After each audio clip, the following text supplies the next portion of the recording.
So another point I was going to make is you're probably looking around this project saying, there's nothing growing, there's no leaves on the trees. What the heck is this guy even lighting? There's no landscape to light up.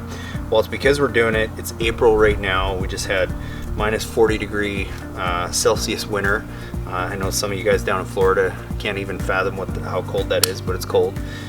Anyways, my point is that I love doing lighting in the spring and the fall because now I can get in, I can bury all my wire, I can do all my stuff without having to ruin all the stuff that I spent all spring trying to grow. I can get everything in beforehand, and same thing in the fall. You start taking all that stuff out, well, that's the best time to be putting in landscape lights because you're not having to go and wreck your landscape in the season that you want to use it the most. So spring and fall are definitely the two best times to do landscape lighting. That's when we're definitely the busiest. So just consider that as you're planning your project. Start planning in February and March so that you can start going in end of March, early April, depending obviously on the areas where you live. But just consider that so you don't have to ruin your landscape when you go and put your landscape lights in.